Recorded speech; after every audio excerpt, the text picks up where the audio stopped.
Vibrant Gujarat regional conference મધ્ય ગુજરાતના સમાપન સમારોહ કાર્યક્રમમાં આપણી સૌની સાથે મંચ ઉપર ઉપસ્થિત માનનીય કેન્દ્રીય રક્ષા મંત્રી શ્રી રાજનાથસિંહજી, કેન્દ્રીય મંત્રી શ્રી રાજીવ રંજનસિંહજી, મારા સાથી મંત્રી શ્રીમતી મનીષાબેન વકીલ, જીસીસીઆઈના પ્રેસિડેન્ટ શ્રી સંદીપ એન્જિનિયર, ઉદ્યોગ અને ખાણ વિભાગના અધિક મુખ્ય સચિવ શ્રીમતી વમતા વર્મા, જીએસએફસીના પ્રેસિડેન્ટ શ્રી પી.કે. તનેજા, આમંત્રિત સર્વે મહાનુભાવ, પ્રેસ મીડિયાના મિત્રો, સૌને મારા નમસ્કાર. વિશ્વના સૌથી લોકપ્રિય નેતા અને યશસ્વી વડાપ્રધાન શ્રી નરેન્દ્રભાઈ મોદી સાહેબની પ્રેરણાથી શરૂ થયેલી વાઇબ્રન્ટ ગુજરાત રિજિયોનલ કોન્ફરન્સની ચોથી એડિશનનો આજે સમાપન અવસર છે. વીજીઆરસીમાં 2 દિવસમાં સેમિનાર, પેનલ ડિસ્કશન, 1-to-1 અને બિઝનેસ ટુ ગવર્નમેન્ટ મીટિંગ સફળતાપૂર્વક પાર પાડવામાં આવ્યા છે. આ બધા સાથે પ્રદર્શન જે યોજાયું તેમાં સંખેડા ફર્નિચર, પિંડોરા પેઇન્ટિંગ, બાંબુ હસ્તકલા પ્રોડક્ટ અને પરંપરાગત ગૃહ ઉદ્યોગ ઉત્પાદનના પણ સ્ટોલ આપણે સૌએ જોયા છે. આદરણીય શ્રી મોદી સાહેબે ઇન્ક્લુઝિવ ડેવલપમેન્ટ, સર્વસમાવેશી વિકાસનો જે ધ્યેય રાખ્યો છે તે વીજીઆરસીમાં આપણને સ્પષ્ટપણે ચરિતાર્થ થતો દેખાયો છે. અહીં મોટા ઉદ્યોગકારો અને બિઝનેસમેનને પ્લેટફોર્મ મળ્યું છે, તો સાથે સાથે નાના અને પરંપરાગત કલા કારીગરી હસ્ત ઉદ્યોગને પણ શોકેશ કરવામાં આવ્યા છે. વડાપ્રધાન શ્રી મોદી સાહેબે હંમેશા નાના માણસોને વિકાસની મુખ્ય ધારામાં લાવવાનો જનકલ્યાણ અભિગમ રાખ્યો છે. આદરણીય શ્રી મોદી સાહેબે રિફોર્મ, પરફોર્મ અને ટ્રાન્સફોર્મના મંત્ર સાથે દેશના ઇન્ડસ્ટ્રીઝ અને ઇકોનોમી માટે સાનુકૂળ નીતિ અને વાતાવરણ ઊભું કર્યું છે. એક સમયે ફ્રેજાઇલ 5માં ગણાતી ભારતીય અર્થવ્યવસ્થા આજે ફાસ્ટેસ્ટ ગ્રોઈંગ 5 ઇકોનોમીમાં આવી ગઈ છે. સરકારે ઇઝ ઓફ ડુઈંગ બિઝનેસને મજબૂત બનાવવા માટે ડિજિટલ ગવર્નન્સ, નિયમોમાં સરળતા, સિંગલ વિન્ડો સિસ્ટમ, એમએસએમઈ સહાય અને પારદર્શક વ્યવસ્થા દ્વારા મોટા સુધારાઓ અમલમાં મૂક્યા છે તથા ભારતને વૈશ્વિક સ્પર્ધાત્મક વધી છે. હજુ ગઈકાલે જ ભારત સરકારે આંકડા જાહેર કર્યા છે તે મુજબ મે 2026માં ભારતના ઔદ્યોગિક ઉત્પાદનમાં 5.1% વૃદ્ધિ નોંધાઈ છે.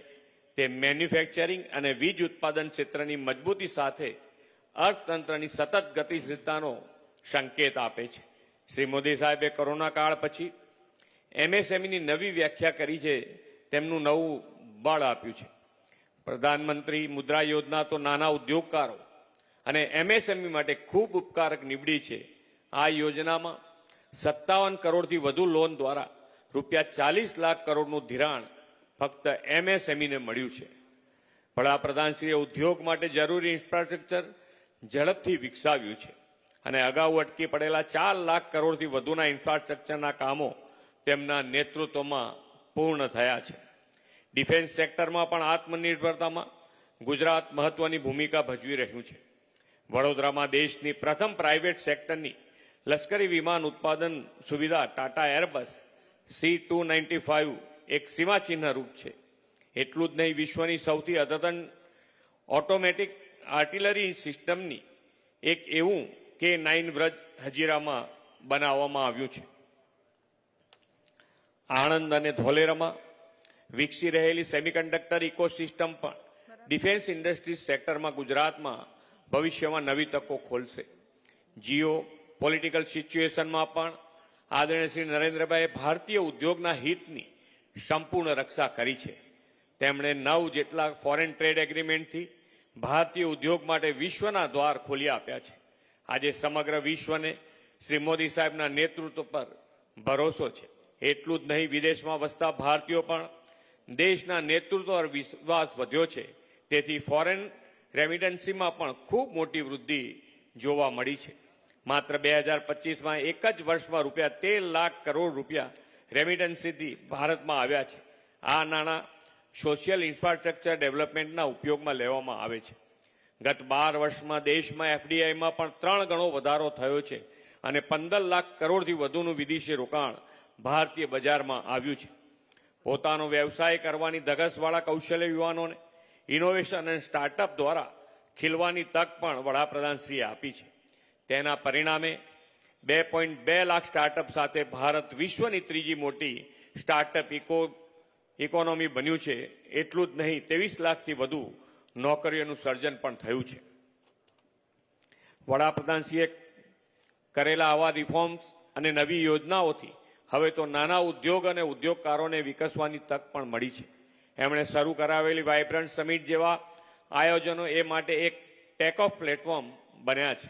વાઇબ્રન્ટ ગુજરાતની 2 દાયકાની સફળ યાત્રાએ એ આજે ગુજરાતને ગ્લોબલ ઇન્વેસ્ટમેન્ટ ડેસ્ટિનેશન તરીકે પ્રસ્થાપિત કર્યું છે.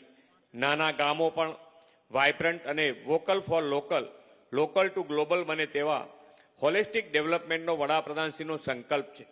રિજિયનલ એસ્પિરેશન ગ્લોબલ એમ્બિશનની થીમ સાથે શરૂ થયેલી રિજિયનલ વાઇબ્રન્ટ કોન્ફરન્સથી આવા નાના ગામોના ઉદ્યોગો, છેવાડાના યુવાનોને પણ મોટા સાહસ તરફ આગળ વધવાની તક તેમણે આપી છે.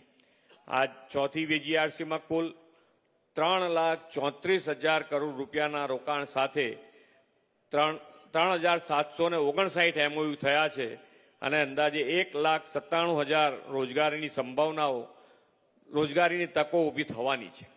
આ રોકાણો ગુજરાતના જીડીપી તથા માથાદીઠ આવકમાં વધારો કરવો અને રોજગારીના નવા અવસર સર્જવાના સરકારે જે લક્ષ્યાંકો નક્કી કર્યા છે તેને આગળ વધારવામાં નિર્ણાયક ભૂમિકા ભજવશે.